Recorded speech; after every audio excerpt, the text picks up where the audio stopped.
Yeah, he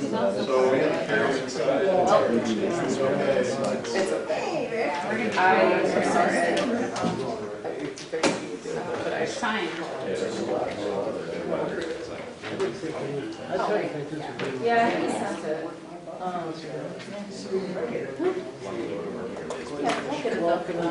We can always just approve it.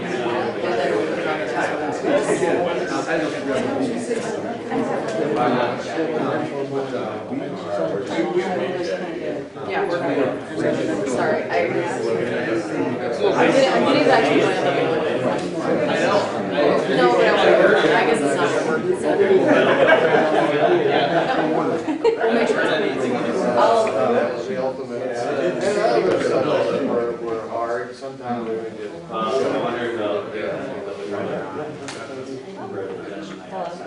Which baby? 700. Yes, baby number 1. Thank you. Really? Seems like a nice time.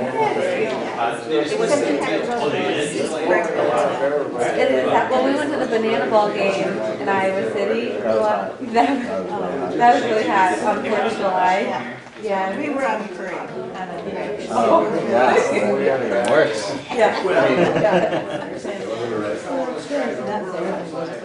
Oh yeah, it was a lot of fun. Snow was great. I would do it again. You would? Yeah, maybe not in the same sense. Yeah. I guess. And Eric. So we ready? Jason, you good? Good evening, everyone, and welcome to this meeting of the Mount Vernon City Council. And officially calls the meeting to order.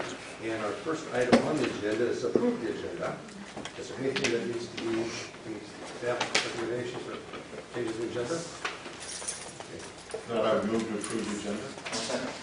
Craig and Scott, we second to approve the agenda as presented. All in favor of that motion, please say aye. Aye. And opposed? Motion carries. Two members gave me notice that they were not going to be here tonight, so they stopped for them, so we're going to move on. Next part of the agenda is communications. This is the time when we can address the public at the podium here, and you're welcome to come up here, and you've got 5 minutes. Yes? Hello. Hello, everyone. Hope everybody had a good 4th of July. Just name and address on. My name is Sonia Cookland, and my address is on file. I think most people know me here. And I have some really great news to share with everyone, and also a proposal for our mayor and our city council. There are a lot of wonderful people living in this community, and I thought that it would be a great thing if we could do maybe a monthly breakfast with mayor, maybe the city council as well, and celebrate those people in the community who are achieving extraordinary results, and also use that opportunity to get some feedback from some of those people who maybe are thinking a little bit outside of the box and can provide some creative ideas and solutions for some things. I'm a little bit subjective when it comes to that because I'm, of course, a proud mother, just like all of us are proud parents here. My youngest child, my Adam, recently graduated from Cornell College at just 18 years old. So the reason I'm sharing that is because he's the youngest in the last 125 years to graduate from Cornell at just 18. At first we were told that he was the youngest ever, and then the archivist found that there were 2 people who graduated before him at 17 years old. One was the college's president's daughter. She was the first one to graduate at 17 sometime in, I don't know, 140 years ago or so. And then the second person was a young man.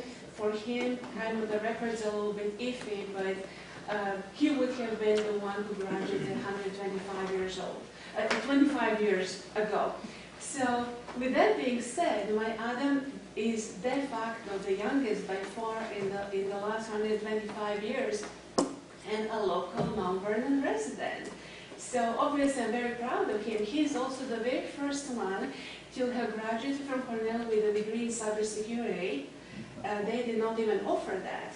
He graduated from high school at 16 and earned his associate's degree in computer programming, and then rolled over almost all of those credits and came with a proposal, went through the committee process and all of that, and they approved it.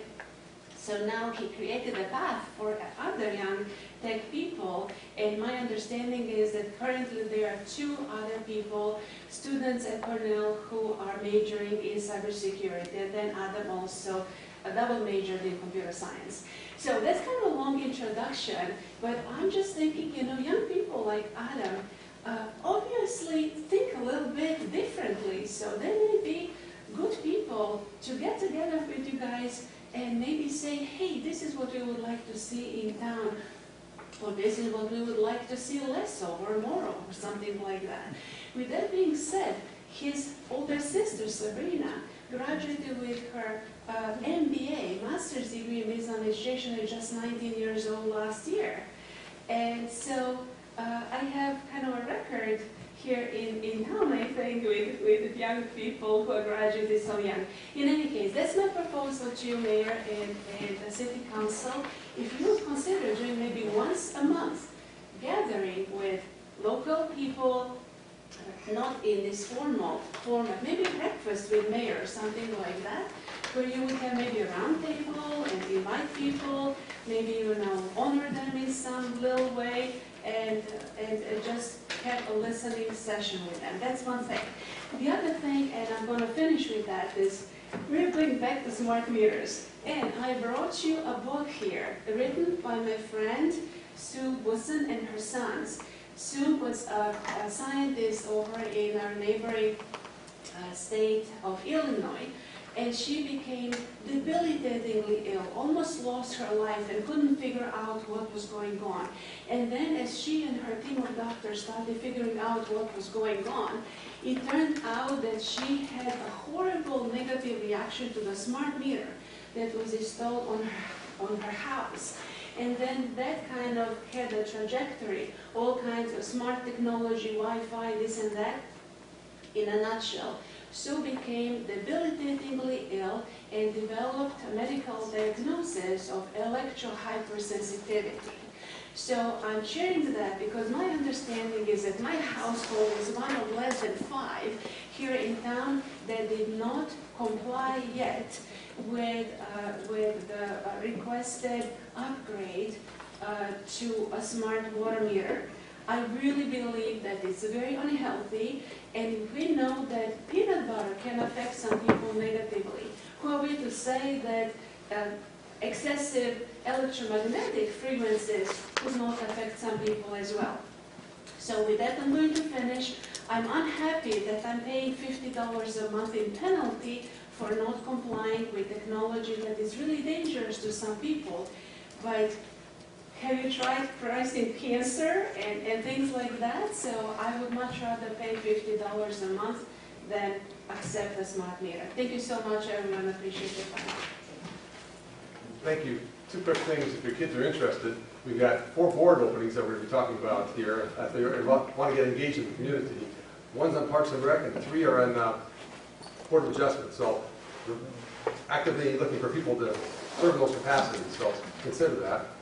The second thing is, I do a quarterly coffee with the mayor or breakfast with the mayor. The next, this is the beginning of a new quarter, and I'm actually got correspondence getting to Lori to put on the website. But for this quarter, it's breakfast at the Breakfast Club, August 15th at 9:30, if I remember correctly. But it goes out on the Visit MDL website. It goes out on the couple of Facebook postings, and it goes out on the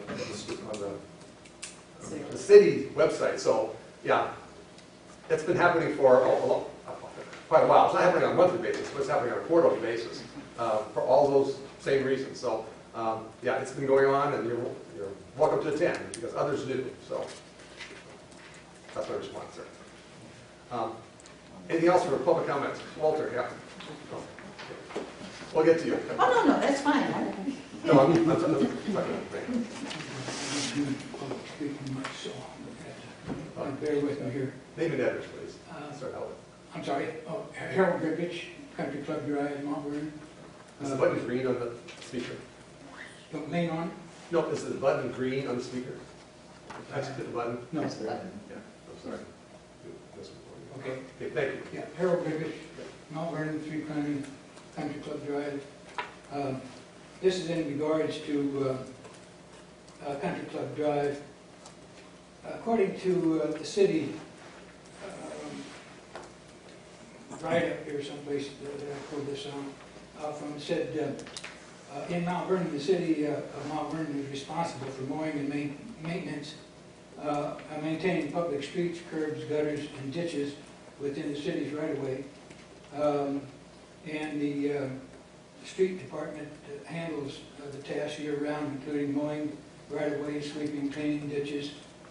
And so I'm asking that the city schedule this service as soon as possible, along with the issues of, there are some parts of Country Club Drive that don't receive the maintenance that it should. We're kind of out of the eye of everybody. So there's quite an expense that the city put together for paving that road some years back. And there's about every 30 feet or 50 feet maybe, the joints have deteriorated quite badly. So it'll be, who the city to maintain it now as opposed to ripping it all out, starting all over again. But it's the weeds that we've been maintaining for years that I've come to find out from this little article in the city deal that I've been doing the city's work for 40 years, and or at least last 20 anyhow. But so if we could get something scheduled there for periodic maintenance of cutting the weeds along the road ditch on the Country Club Drive, that solve my problem. I just want to clarify, we do not mow ditches. I'm sorry, sir? We do not mow ditches. We the only, You don't mow the ditch, that's what I'm saying. That's why it's specified here in the county, or in the city regulations, that, we don't mow ditches. and why is it in here to begin with? According to state law, people are responsible for their portion of the right-of-way. The only areas that we mow are the areas that we inherited from the Iowa DOT on Business 30. Well, then maybe somebody ought to change the regulations in the city paperwork. I can look, you can send me what you're referring to, but the city doesn't maintain the right-of-way like that. Now, as it relates to the joints, we will add that to our list of crack sealing that gets done every summer, but we don't mow. So how do we adjust the city's regulations then to take that paragraph out? Well, I'm like assuming that, whatever the city has put into the paragraph or into the city paperwork, that's I mean, if legal. again, if you can show me what it is you're referring to, I don't know what it is you're pointing out. Well, I'll be happy to, this is copied right out of the city paperwork. Across the top there. You just look it up online, it's right in your own paperwork. No, this is just off of the website. This isn't, Yeah, this isn't a code section, but we can change this if you want to clarify it, but it's, we don't maintain ditches. But I see it maintaining everything else around town. We maintain right-of-way trees, and we maintain Business 30. That's it. Okay.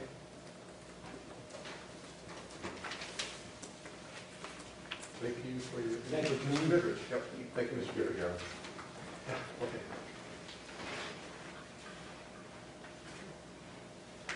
Thanks for your patience.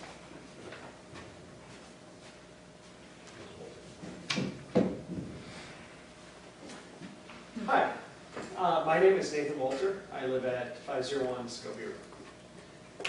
I'm here this evening to ask the council to reconsider the consensus made at the July 4th council meeting to not move forward at this time for additional ordinances for data centers within the city limits of Mount Vernon. This may seem like something that's far down the road, but in reality, it's not. During the May 4th meeting, that was discussed that, yes, Mount Vernon is likely to be approached regarding the addition of data centers within the city limits. In addition to that, on July 1st at the Lynn County Board of Supervisors meeting, Lynn County Supervisor Randy Meischeit made a comment that there's been rumblings about data centers in Mount Vernon.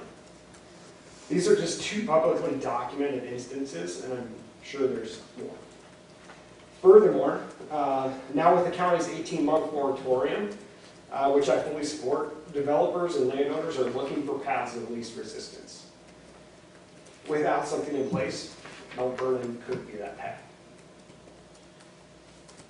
As you are already aware, there's property zoned around Highway 30 and a property that was annexed north of town right now as a business park. While those hurdles that were discussed at the May 4th meeting, such as new water wells needed, water towers needed, no hurdle is bigger than the checks that those looking to build these data centers are willing to write. In order for the city to protect our citizens long-term and give this council the time it needs to make well-informed decisions, I urge you all to reconsider and start those conversations now. Don't wait until an application has been submitted, because by that time it is way too late. I thank you all for your consideration and hope to hear back. Thank you, Mr. Walter, and thanks for previous conversations about this too. Thanks for that. Yep. Still in the public comment section, part of the agenda. Anybody else from the public? Otherwise, time to introduce Representative Cindy Golding, I think. Thank you. Thank you. Yeah.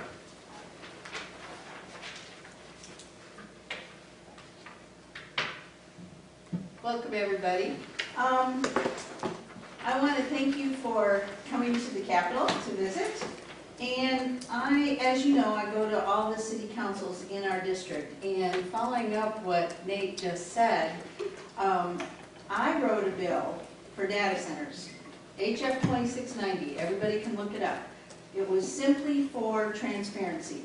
Tell us how much electricity you're going to use and how you're going to, what are you going to do to make sure it doesn't affect ratepayers? Tell us how much water you're going to use, what is the water source, what are you going to do with the effluent, and then tell us what you're going to do with the excess heat that is generated.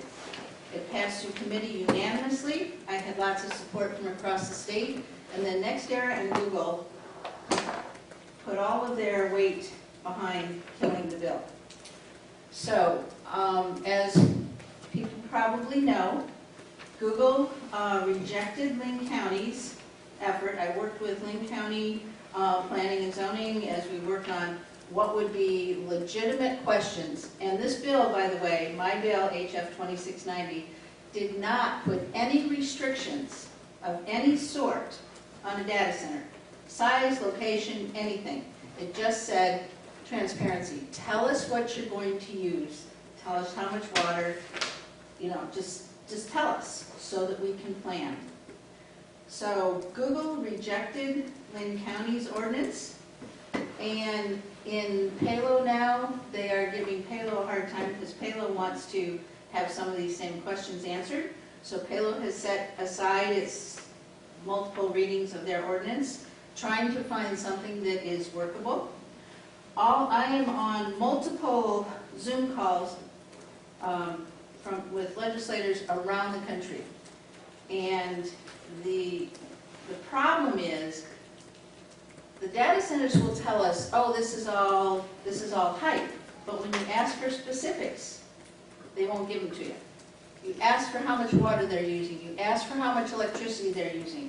They won't tell you. But we can see the evidence when the rates go up, when people are told you got to turn your air conditioner off, We have communities whose wells have dried up, and then the data center leaves. They're only renting the building.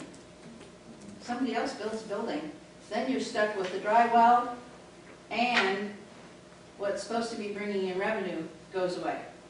So I'm encouraging every community to write an ordinance before you face it. Because it doesn't matter what the county does, once it's annexed into the city, as Mr. Walter just said, once they make that request, that proposal, it's too late to put the ordinance in. So I'm encouraging you to put an ordinance in place to protect not only your community, but if the wells dry up, you get a problem. The energy right now, because now I've also been on several committees, again, throughout the Midwest, working on reliability of the grid. And we were told 2 years ago that our grid was fragile because they shut down Duane Arnold, the nuclear power plant. Well, they're only bringing Duane Arnold back online so that Google can use all of the energy, which means that the grid is still as fragile as it was. And they're looking to put in the gas-fired power plant over by Fairfax, between Fairfax and Atkins, simply to run the data centers. It is not to sustain the grid. So once the data center is approved, then the Iowa Utilities Commission has eminent domain authority to where they cite the power plants, where they cite how the energy comes to it, where the power lines go, the transmission lines, where the gas line comes through. They have the eminent domain authority. Without there's nothing you guys can say about it. So where you have to put the brakes on is at the data center before it's approved. The other thing I've learned from dealing with other small communities throughout the country is that they rarely deliver their promises. They talk about all the things they're going to do, but Mount Vernon doesn't have the resources to fight Google or Meta or Amazon if they choose not to deliver. You have to sue them. They have legions of lawyers and billions of dollars. So I encourage you to do something before that happens. But the other reason I'm here is to ask you some questions. We know that the property tax went through, and I worked with you and our other communities trying to get a bill that really, truly simplified our property tax. As you know, that did not happen. But what I was able to do through compromise is get the bill that they proposed was awful. The bill that passed had some changes that we were able to pull, so it's not as bad as it was going to be. So, my request to you, to all of you, is the governor's already said she knows it needs to be tweaked, but she's not going to be there. Whoever we're working with, we already know that we need to do some rethinking on this. I need some suggestions, some specific examples on how this bill worked and how it didn't work. So we know that people are going to have a greater homestead exemption. We know that the assessment issue, that if the assessment goes up more than 10%, the assessor must prove why. But we didn't get the things we wanted that gave, because there's still the rollback, there's still a lot of unknowns that you still have to deal with. I want to get rid of that. I made a lot of headway. We had a lot of support, except in the Ways and Means Committee. So, I need your help. If we're going to get a better bill, if we're going to make it better, I need some specific examples of what we can do to make it better. That simplifies it, because all we managed to do was tweak it here and tweak it there and tweak it someplace else, and it's still a complicated mess. So, the other thing I wanted to tell you about was the sidewalk bill. I think I think that we have some amendments that we got working. Now, of course, we have to start all over again in a new General Assembly, but I think we'll be able to get that part that reduces the liability, but increases the notification to homeowners and the cooperation between the city and the homeowners and some of those things. I think there's a good chance we'll get something through. So now, what do you guys need? I should start a discussion with the fact that we had discussion with Cindy, because she's our invited guest here, that we're not going to worry about the 5-minute limit for public comment at this time. So that's a courtesy. It's obvious that we need to pass on to you, but I just want to make sure that everybody's aware of that up front. Thanks. What ideally would be the time when you need to get this feedback? Well, so we don't start presenting bills to LSA until November, but I need to get something concrete, and I need to start poking the bear. By end of September then maybe? Yeah, because that'll give you, but I know it just took place. I know you have to do your budgeting. I know all of that has to come into play, but if you can give me some ideas, there's the 2% cap, but that's only on you. It's not on the schools. So when people call me about their tax bill, I tell them, look at the back of the tax bill. When 40 to 60% is the school, in the cities, 16% or whatever the percentage is here.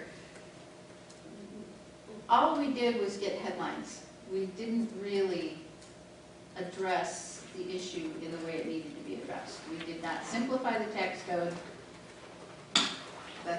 But we gave greater homestead credits. So. I would echo second Lisbon mayor's comments when you visited him, Doug O'Connor, where he basically referenced what you just referenced there, that the 2% cap is a very limiting. It's almost to the point where we do something additional, dig in farther into the street projects or whatever. We have to decide what are we going to give up, and that's a tough conversation to have, because the expectation is that leaf pickup will happen, and grain pickup will happen, and all the other city services will happen. I mean, the pool will stay open during the summer, but it's almost to the point, now that we're into this a ways, that something's got to give. I mean, our budget is largely, with a police department and so on, and there's some standard things that there's not much negotiating on. I mean, I don't think the citizens want to have fewer police officers on the street here in Mount Vernon. So, what do we want to? Can we? Well, just so you guys know, one of the compromises was that your benefits and debt service, originally that was in that 2% cap as well. And I jumped up and down, on the table saying, you can't live with that. You can't live with that. So my bill had that going up, eventually, so it was going to be at 3% and then 3% and then capped at 50% on the rollback, and you guys would know what your budget was and all of that. One of the other compromises we got is that you can set aside money in a special fund so that if you have a project, it can be, because before that it had to be rolled back. If you had additional funds, it had to be rolled back in the general fund. So now you can identify things for special projects.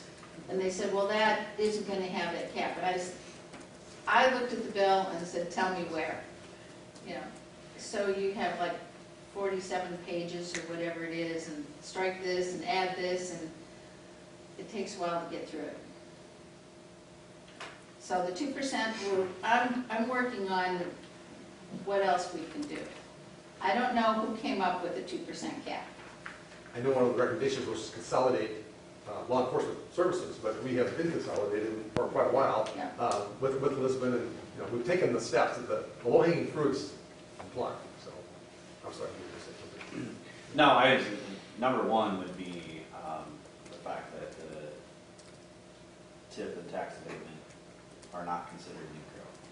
So essentially, you killed tip.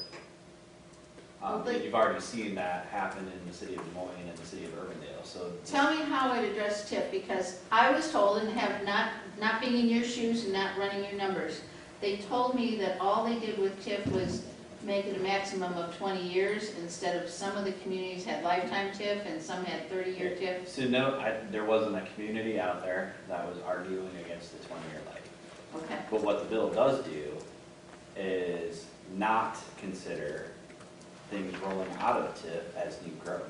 So they're subject to that 2% cap. Oh. So okay. there is zero incentive for a city to ever do another TIF project.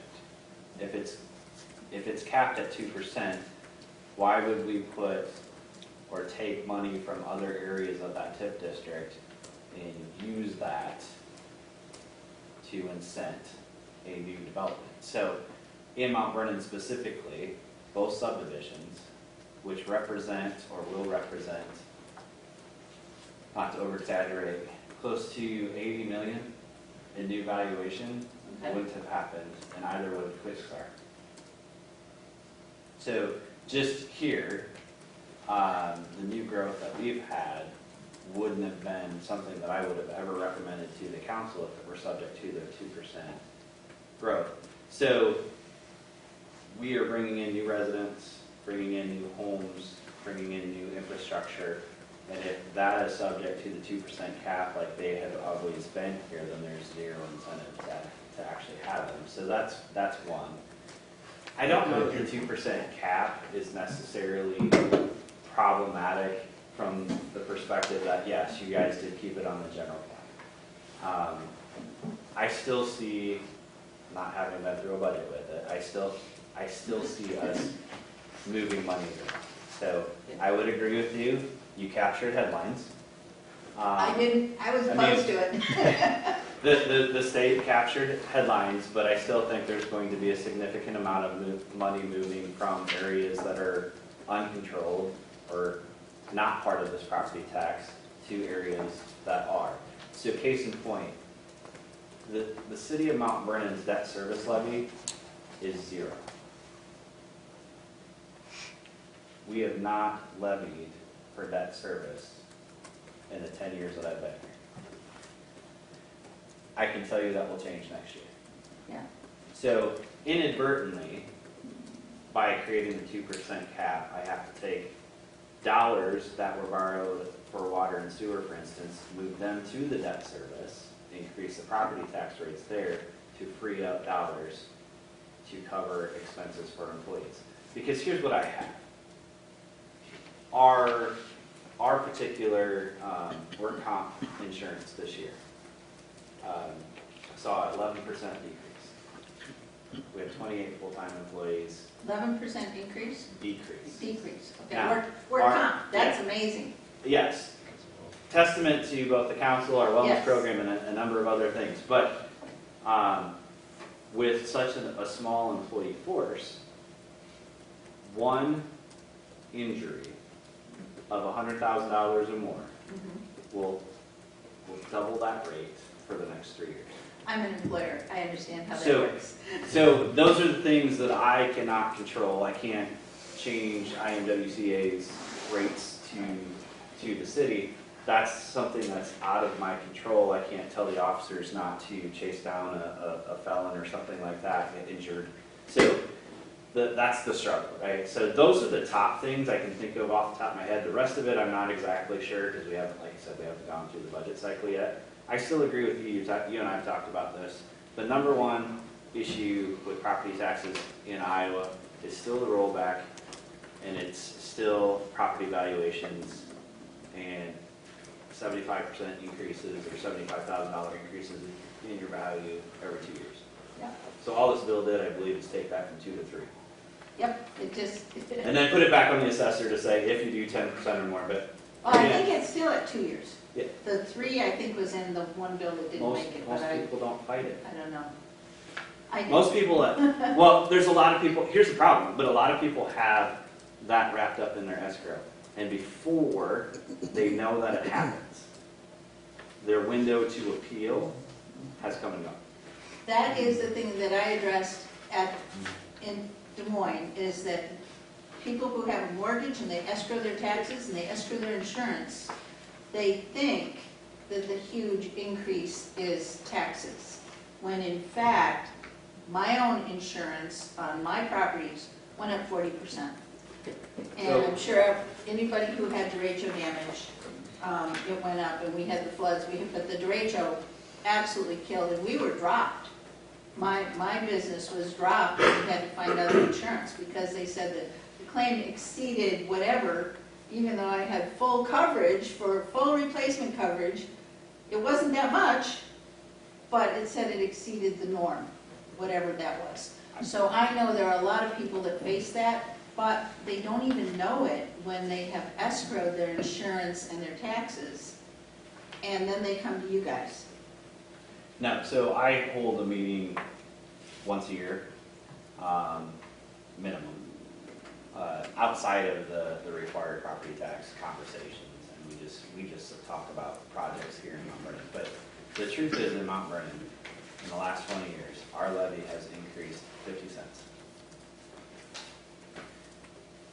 Went from $12.99 to $13.50 in 20 years. Mm-hmm. Now, if you do the math, and you talk about where we have gone from an inflation standpoint, we are doing what we're supposed to. We had conversations with Lisbon, we have joined police forces, like we are doing everything that gets touted over in Des Moines, and we still end up getting, you know, on the backside of these bills because there are others that don't. And I understand that. Like, I'm not complaining about it, I'm just saying those are some of the issues. But I have put this, you know, in an email to the council that I have zero incentive to sit down and talk to developers. So going back to your data centers and things like that, the reason I'm not concerned at this point is twofold. Number one, we have one of the strongest zoning ordinances already in Mount Vernon, small town or large. Number two, I have zero desire to put any infrastructure to any one of these centers because it will not pay for itself. That's right. And the other thing is here's the issue with data centers that I have, just so we're talking about this. For every ordinance that's getting put in place, they have a team of lawyers figuring out ways to get around it. So unless we adaptively change the ordinance on a yearly basis, so they're already talking closed loop water systems. They're talking about trucking water. These are all ways and means that they're trying to figure out how to get around local ordinances. The best thing that we can do, we have square footage requirements. It's not staff approval, so it has to go to Planning and Zoning Commission and City Council already to get building permits for those. So these are all things that Mount Vernon has in place already that other communities do not. So this is why, like I said, I'm not necessarily comfortable. I've been in the Des Moines Metro, and I work with Google and sat across from people that I know their name wasn't bought. So there are things that are out there, but going back to your comments, like we have to continuously stay on top of things and adapt and be ready, always. But on that property tax bill, I mean, those are some of the issues that I can tell you right off the top of my head that are just, yeah. And it, like I said, it's not just me. The city of Des Moines already backed out of the deal in the East Village on a TIF perspective as soon as the property tax bill was signed. And Urbandale already put a temporary hold on any new TIF deals. So it's not just Mount Vernon. This is a conversation that a lot of my counterparts are having right now is why would you do it? There's a couple of senators who wanted to completely eliminate tips, so they are probably celebrating. Absolutely. But they'll be celebrating until 5 years from now. Until economic development collapses, and then they'll say, how come? Yeah. Yeah. So trying to educate my peers has been a challenge because they don't come to city council meetings. They don't know what you guys are dealing with. Is there anything else? Along that line, running an opponent to Todd Collins in Minneapolis. Pardon? Running an opponent against, in the same party against Todd Collins in Minneapolis. But, well, we stopped a couple of the things there, as I think you were there when we were talking about that. And he still has some ideas, but we've bring some of that in. And hopefully, that's a dead horse. Yeah. Anything else? Any of you guys? I feel I may have an obligation in the monthly legal and voter sessions that the Cedar Rapids area mandates, or offers. It's like 3 or 4, Yeah. depending on how long the legislature is in session. And I know people don't want to gravitate towards something that's uncomfortable, but I want to make sure to extend the invitation. Oh, they extend, but I don't participate because I hold forums in our district, which is little towns. And the forums there focus almost exclusively on Cedar Rapids and Cedar Rapids School District. And that's not the issues that we're dealing with.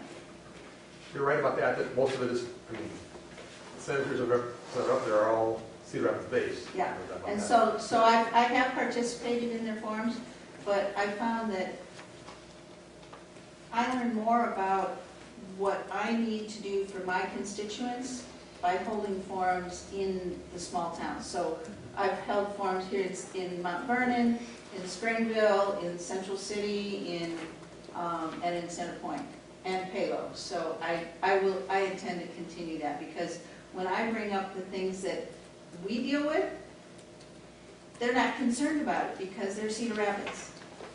They have very different issues than we have. Cedar Rapids event brought just a ton of people. I mean, a lot of people show up for that. And I know Senator McClintock, I talked to him about it, and he makes an effort to attend and usually does. But so I'm sure you're welcome to that, like you say. Governor's supposed to... He also works in Cedar Rapids, you know. So, I mean, Cedar Rapids Police Department, so he is very engaged in the Cedar Rapids issues, where I'm not. Appreciate your occasional editorials in the Sun. Oh, well, thank you. And I thank the Sun for running them, because I want to have it not a partisan conversation, but about what's really happening. And I try very hard to do that, because the stuff I get fed is like, you know, the Republicans are doing this and the Democrats, no, here's what's happening. Yeah, no, appreciate it. So I try very hard to keep it as, these are facts that people need to know. And one of the things that I want to let you know is that I'm seeing more people attend city council meetings, which has been my goal. And I'm constantly challenging people. Find out, you want local control, find out what's going on.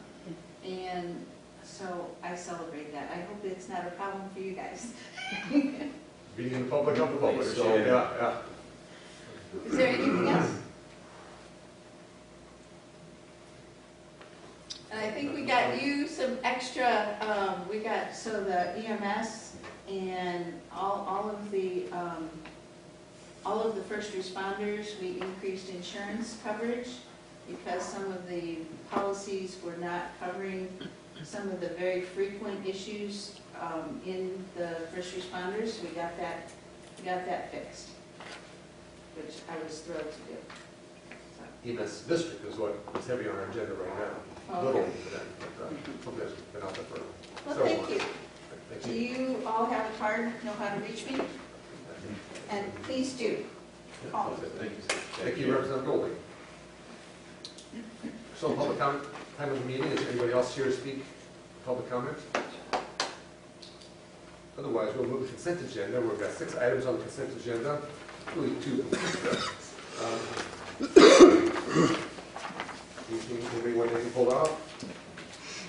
I move approval of the consent agenda as presented. Yeah. Mark, moving the seconded to approve the consent agenda as presented. All in favor of that motion, please say aye. Aye. Opposed? Motion carries. On to E, public hearing. Yeah. The council should be tabled, we would ask that you remove it from the table, and either vote this particular public hearing down or just let it die. You can close the public hearing, but the resolution, just let it die for a lack of a motion. We're starting the process over tonight, My concern was, in light of, public participation, that this has been tabled for so long. We're getting outside the spirit. Yeah, we really need Public to meetings start the and whatnot. process again. So to get the ball rolling, we need to take it off the table first. Yes, right? and So- you can have the public, you can open the public hearing, there really isn't anything to add other than we're talking about the MS district, but we'll have another public hearing where that will all be described. In that case, I would move that we untable item E1. Second. Move the second to untable item E1 on the public hearing of the proposed engineering report formation of the Mount Vernon EMS district. You're ready to vote on that? Kipling, all in favor of the motion, please say aye. Aye. Opposed? Motion carries. Do we have a separate action on G1? What is our next procedural step? You will have to remove that from the table as well. So moved. Second. Move the second to remove item G1 off the table. And if there are no other questions, that is a roll call vote. You're ready, Marcia? Engel, Yes. Rose, Yes. Andreessen. Yes. Motion passes. We have here, Jacob, do you have anything to add while we're talking about these items right now? No, just kind of trying to get everything, all of the players kind of in sync. Hopefully we're not slowing you up in the process there. So thank you and good luck with your work in the other districts and other counties too. So this will appear on a future agenda. Correct. I think there's a, That's all we need to do tonight. Yeah. Yeah. I think we just don't move If you don't anything move on else. with it, you move on to J, Okay. then it died for lack of motion. Thank you. I would be in favor. so moving to J1, consideration of claims list that Marcia sent out this afternoon. Any questions about those items?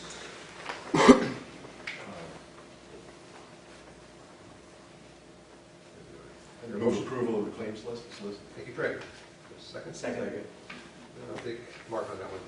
Craig and Mark, approve the claims list as presented. Ready to vote on that? All in favor of that motion, please say aye. Aye. Opposed? That motion carries. Discussion consideration, setting a public hearing date for to receive the engineer's report on the preliminary plat in the City of Mount Vernon EMS District. Council action as needed. So the This is reason, the resurrection. yes, so the reason for the public hearing is, once the public hearing is held, then the vote has to happen, I believe, within 60 days. 60 Yeah, days. Some clock starts. So. Yeah, so you can't hold a public hearing and adopt this and then not have the actual vote within a 60-day period. And what Jake was referring to is it's Lynn County, Johnson County, Mount Vernon-Lisbon. So there's multiple players, including two county attorneys that are in play. So unless we think, or Jake, you counsel us and think that we can take this to a vote by the 20th of September, that we should not make. No, so as of right now, all of the players have agreed tentatively that is going to happen.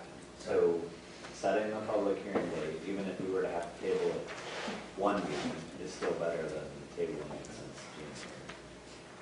Then I would move approval of setting the public hearing date for the EMS district for council meeting July 20th, 2026 at 6:30 p.m. I'll second. Very good, Scott. Moved and seconded to move forth next meeting date, basically, for public hearing.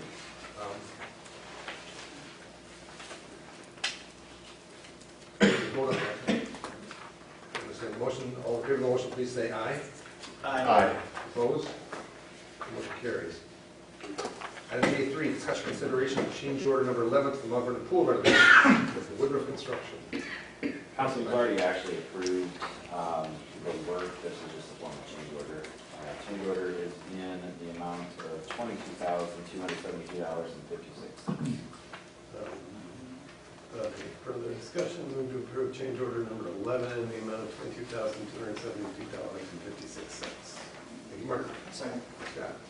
Moved and seconded to move forward with change order number 11. And is there an install date? No, not yet. Ready to vote on this motion? All in favor of the motion, please say aye. Aye. Opposed?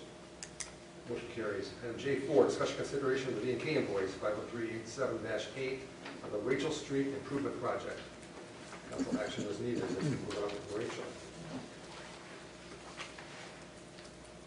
I would move approval of B&K invoice 51387-8 for the Rachel Street Improvement Project in the amount of $20,455. Second. Scott and Mark. Second is to move forward with this B&K invoice. Questions for staff? Ready to vote on that? All in favor of the motion, please say aye. Aye. Opposed? Motion carries. Actually, can I make a correction? Is something wrong? I think 51387-8 is actually in the amount of $10,319. Oh, it is, and it's right there, and we're all just, yep. Well, nice job saving us 10 grand. There we go. I wasn't gonna pay that. Should we make an amended motion, or? They are simply backwards if you're okay with the dollar amounts. Okay. I just got them switched. To be fair, my assistant was at the county fair. I did not send these over I've been to gone her. for 2 weeks. I did not send these over to her to review while she was at there. There it is. While you're gone, we throw you on the bus. No, not at all. I took myself into this. She usually catches those things. So that means the next D&K invoice is going to be for $20,455? Is that correct? Correct. All right, well, then, if we're ready for that, Please. I would move to approve D&K invoice 51361-23 in the amount of $20,455. And I'll second. Thank you, Craig and Scott. We're squared away there. We're ready to vote on that motion. Please say do it by saying aye. Aye. Aye. Opposed? Motion carries. Discussion consideration of the north window replacement quote. City Hall, north side. So the north side building, obviously there's no rains or anything like that. It's 2 blocks, but especially in Maureen Marsh's office, we're starting to see a significant amount of water leakage. And ants and bugs. So we would start there. Those are the only windows that are in question that are having issues. And this was an estimate. Do we want to do a not to exceed number? It would be not to exceed 10,500. And I would move to approve the north window replacement in City Hall in the amount of not to exceed $10,500. Second. Craig and Mark. Moved and seconded for the north window replacement quotes. What was original? My knowledge. That's I think so. 88. I think we got our windows out of it. 88 or 89. It was. Yeah. So I took well. Motion on the floor to approve the north window replacement project with a max as mentioned. Ready to vote on that? All in favor of the motion, please say aye. Aye. Opposed? That motion carries. Next, discussion consideration of 26-27 City of Mount Vernon Employee Wellness Program. I think we have attachments. I did hand out basically what the outline of the wellness program is. For those in the audience, the wellness program for city employees is essentially a free single membership to the LBC in lieu of meeting individual parameters. So you have to meet 2 of 4 challenges, there's 2 of 4 lunch and learns, and then you have to exercise X amount of minutes per month in order to qualify for the program. It's a nice program because there's no money exchanging hands. Basically, the city is moving dollars from each individual departments to the LBC. So it's just moving one set of tax dollars to support the LBC. But as I alluded to when Representative Dolan was up, so our mod factor last year was either 1.21 or 1.31, and our work comp premium was just over $80,000, almost $82,000. Our mod factor dropped with this renewal to 0.81, and our premium is $40,000. So you can see the significance. And as I put in my report, I'm not equating that drop in work comp to the wellness program, but what I am saying is healthier employees hopefully will translate or continue to translate into less work comp-related issues. So I think it's successful. We are moving this to part-time volunteer firefighters and then reserve and part-time police officers, all because they're all covered on our work comp. Well, to see that 13 of the 28, nearly 50% qualified last year, and it's, because last year was the first year, correct? Correct. Yeah, so, yeah, that's, This is part-time employees, not just firefighters and reserve officers. Correct. How do you define a part-time employee? Part-time employee really is part-time employees at LBC. We have seasonal employees at the pool and that. So this group is not included? No. We have a few part-time officers, those are you. We, again, I think we asked the question of the attorney whether or not city council members bid, but there is something in your guys' compensation that throws up the red we flag. make too much per Yeah, meeting. I know. Your Your 15 That's hours a few, meeting is- that's a few meetings. I feel your pain. So, we'll continue to ask that question because I do think, council would be, but I don't think they're covered under our, covered under our insurance, it's not our. Well, I think it's an excellent program. I think it's also another way, we can't necessarily write the checks that the communities around us can sometimes write for the employees that we want to retain. And this is just another one of those tools as well. So with that, I would move approval of the plan, the presented plan for the 2026-2027 Employee Wellness Program. I'll second. That's Scott and Craig, moved and seconded to approve 26-27 Auburn Employee Wellness Program. When does that start up again? July XX. With Mercy, it'll start in July, but for employees, the program starts in August. Any other questions? Thanks to Matt Siders and my LDC for hosting us. Appreciate that. We're ready to vote on this one. All in favor of that motion, please say aye. Aye. Opposed? Motion carries. Special consideration of setting a public hearing date for the CDBG Downtown Revitalization Funds from the Iowa Economic Development Authority. This is with EC Cog and Tom Geisey, I think it is. Yes, and Tom will be here at your next meeting for the public hearing to go through a PowerPoint. If council remembers, this is the presentation that was made. I believe there was about 17 downtown business owners, property owners that wanted to be part of this. That's still at 13, so that's a solid number. What will be in question, I kind of gave you a little bit of the report, is how much involvement you want from the city. So, this is just setting the public hearing date. You're not approving anything at the next meeting anyway. Thanks for that explanation.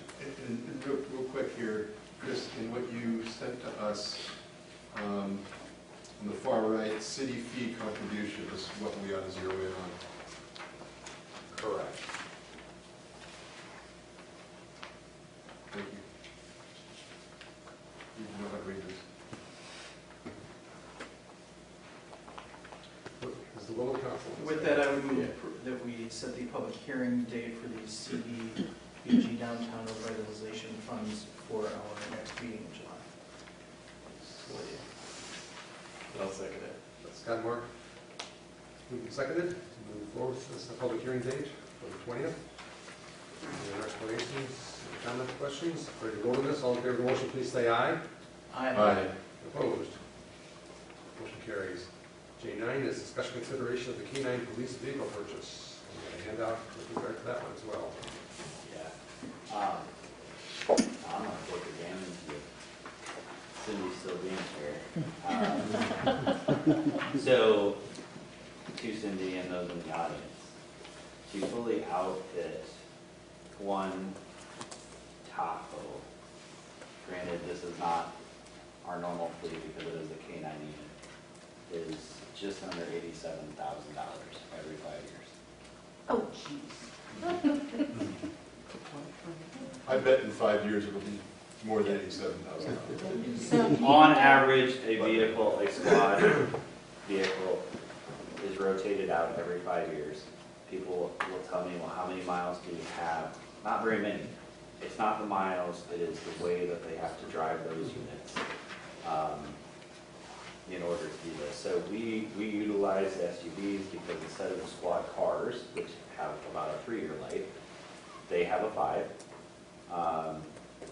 Unlike counties, we do not let our officers take squads home, with the exception of the K-9, because the King. he has to be transported in that unit. But, yeah, just under $87,000.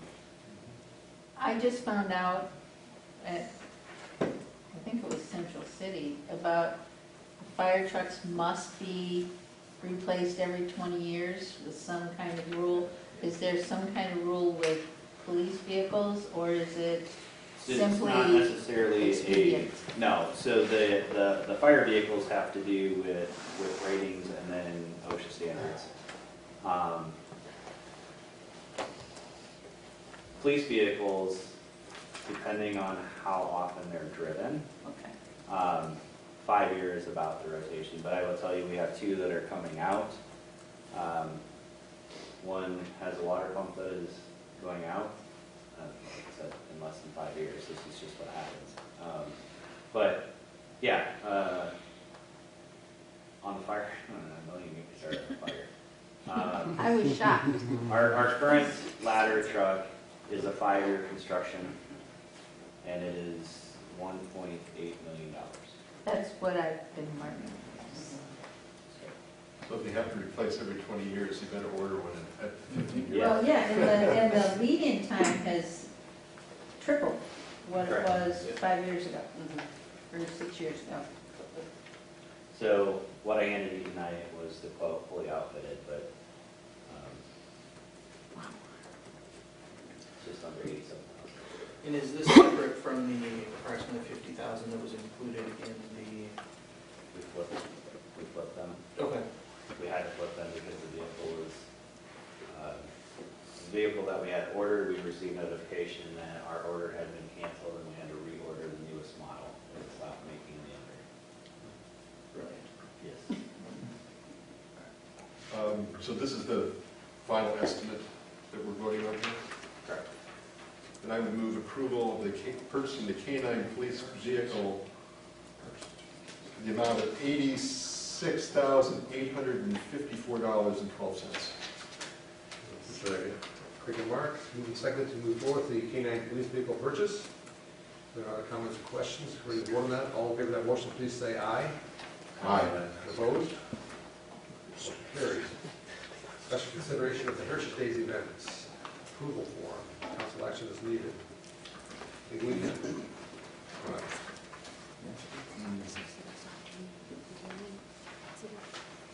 I move approval of the Heritage Day special event license for liquor license. I will second that, but I have a question. Is there a reason that we're doing this? At the meeting, like a week and a half before the event happens? Because what if we were to say no, or the state were to say no? We'd sell soda pop. Right, So- I mean, I guess that's is this more a conversation for the committee, or? So the issue always comes down to your own shop insurance and the fact that they're buying it, like, I think it's like a 4 or 5 day insurance policy. No, this is every liquor license. So we've had at least 2 different businesses that have had to lapse over their end date. As according to the state, as long as it's in the queue, they're fine. So I think it has more to do with the application process, the insurance process. This is fairly normal for Heritage Days. Yeah, your letter was made. And that's it's that level of normalcy that is my Yes. concern. Because I know we've had emergency meetings, Correct. supplemental meetings, because of, so, anyway, just a thought. With that, I would move approval of the liquor license for the Heritage Day special event. We already was moved. Excellent, let's do this. Okay. All right. Got distracted, sir. Now clarified. Yeah, ready to vote on this one. No other comments. We're ready to vote. All in favor of the motion, please say aye. Aye. Opposed? Motion carries. JL, discussion consideration of the application number 8 on the Rachel Street Improvement Project. $130,380.24. My understanding is this project should be complete by the end of this week or next week. It's the DOT that puts up the lights, is that correct? We do that? Yes. So that The would be DOT project. approves us putting them up, but they don't pay for anything. Configure the highway one, that's why. And they give us the maintenance. Oh, no. It is Highway 1, it's under DOT control, but we own the maintenance on both sets of traffic signals on either side of the Highway 31 bypass, and we will own these as well. Get excited. Congratulations, Dylan. It's exciting. It is exciting. Got $130,000. Yeah, I think we should go ahead and approve. I'll take that as a motion there. Yeah, I will second Mark's motion on application number 8 there. Mark and Scott. Moved and seconded to approve the application number 8 on the Rachel Street Improvement Project. And if we're ready to vote on that, all in favor of the motion, please say aye. Aye. Opposed? Motion carries. Special consideration of the application number 4 on the sidewalk improvement project. Council action is needed. It is passment for, I actually didn't get to passment until 2 seconds before I was sending this out, that's why it's not visible on your agenda, but pay application in the amount of $38,260.82. And the sidewalk project is complete. With COVID and ratio, it's only taken us 7 years. I would be remiss if I didn't acknowledge Lee's stick-to-itiveness to stay on this project, because this project started 2 predecessors of hers ago, and she's stuck with it long enough and through a variety of things. And thank God for that, Lee. So thank you, thank you, thank you. And we're ready to start it again. Yep. Just gonna move to another point next year. That was my excuse for years, that the reason your sidewalk isn't fixed because it's still in the queue. No excuse anymore. I will move approval of Thank you. the pay application number 4, the sidewalk improvement project in the amount of $38,260.82. I'll second. Rick and Scott, moved and seconded to finish the sidewalk project. Application number 4. We're ready to vote on it. All in favor of the motion, please say aye. Aye. Opposed? The motion carries. Next item is a discussion item, which I brought up. Thanks for reminding me of that. Chris, what I was asking for discussion on the council here, a pet project of mine at least, but continuation of discussion on the Arrow Trail, Cedar Rapids.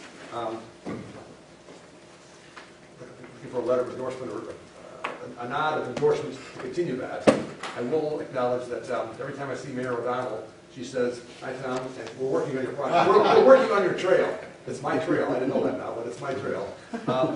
Lynn County Conservation had a board meeting a week or so ago, but I've not seen the results of that to see where they're at on the 11 miles between us and Cedar Rapids.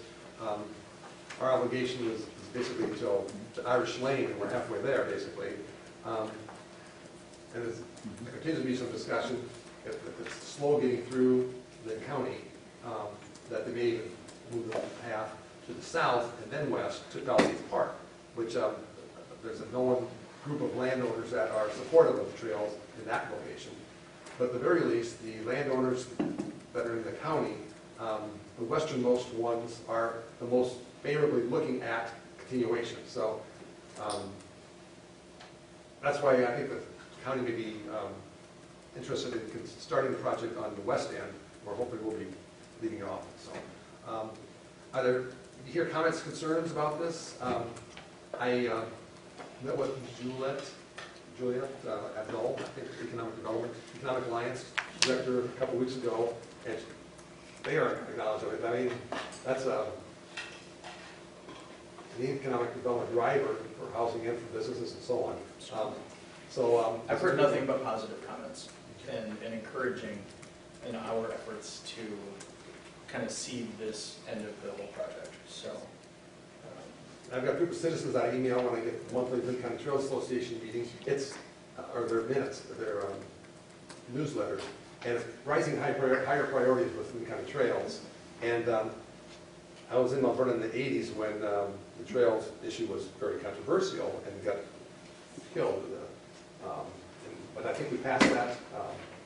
Trails are coming, and I think we want to be part of this. So I will put a letter of support to Dennis Gomat and James Given on what are you shaking your head about? She's talking about her age and the fact that she was a baby. You said the 80s, I was like, I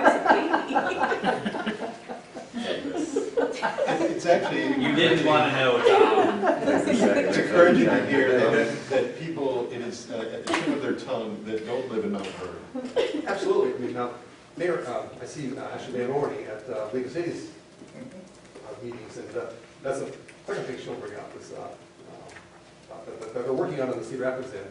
They've got they're in a populated area coming out of the park area. I mean, they've got 4 phases just to get out of town, and it's a heavy lift, the city of Cedar Rapids. But ECOG is involved, and MOP, is it MOP, Metropolitan? NPO, thank you. So there's great partners there, so. And certainly haven't heard anything negative. So. The local equivalent I would draw, and not to bring up the 80s again and scar you, but my mom was on one of the first committees for what was at that time a community center. And it ebbed and flowed and this and that, and Ed Sauter picked up the banner again, and myself and Deb and a bunch of other folks, and now we got the LBC for 6 years, 5 years, whatever it is. So none of these things ever happen, I think, as quickly as those of us in support would like them to, but sooner or later, the good ones keep the momentum and eventually show up. That first iteration of the community center would be nothing like what we have now. Oh, not even close. No. I will write up a letter of support, put on a letterhead, send it to the County Conservation, and move the process on. Next, reports, mayor reports. Probably 3 things to mention.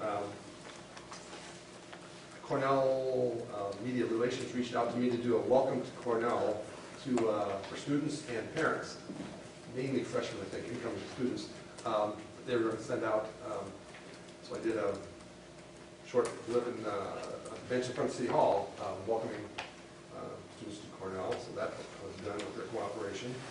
The second thing, with the cooperation of the American Legion, was part of the reading of the Declaration of Independence in front of First Street Building on Saturday morning. And I did not get forgotten as far as reading my part of the Declaration. Thank you. Before you say it, I'll mention it here. And the third thing I did, Cedar Rapids Economic Alliance, Juliet, was a segment about all politics is local. So I was part of that interview process a couple Mondays ago, and it hasn't, I don't think it's been released yet, but it was glad to be invited with that, and was one of the, I think it was the second mayor after Mayor O'Donnell, so it was part of that series. We'll see how it turns out. Hopefully it got edited correctly. So those are 3 things I was going to mention there. Probably a 4th one is a reminder is I'm still looking for 1 Parks and Rec person and 3 Board of Adjustment people as of this moment. And those are key positions that we need to get filled and have been out there for quite a while. That's it for Mayor. Any questions or comments about that? Otherwise, any other council reports? Committee reports. I will just say, like, if you know anybody, like the Board of Adjustments, I came from Board of Adjustments, and it really was actually really informative. We didn't meet very often. It's not, you know, extremely time consuming, but it is an extremely important part because, you know, it does hold some governance to it. So I would encourage anybody, you know, to just bone up on what Board of Adjustment is. It's very interesting. And I would echo that with Parks and Rec. There's only so much we and staff can do, and the the committees, the subcommittees that we have, the boards and the commissions, do a ton of the legwork that makes all the other stuff possible. So, and Mark came up through Board of Adjustments, I came up through Parks and Rec. So it's a fantastic way to get to know the city, what's happening, and have an actual boots on the ground effect on what's going on. So highly encourage everybody. Well stated. I think we're to see the administrator's report. The only thing that I wanted to point out is the planning for the packet at your July 20th meeting will actually start this week. Lori and I will be at our summer conference starting next Tuesday. So what I would expect is you will receive a packet with as much information as I received this week. You might see updated agendas while we're gone. You will not get information. You'll likely get all of that on Monday. So I apologize in advance for that. But, this will seem like you have the least amount of information heading into the council. We'll give you as much as we can. Thank you for those comments, Chris. Anything else that needs to be discussed at this time, this council? Otherwise, we are adjourned. Thank you very much.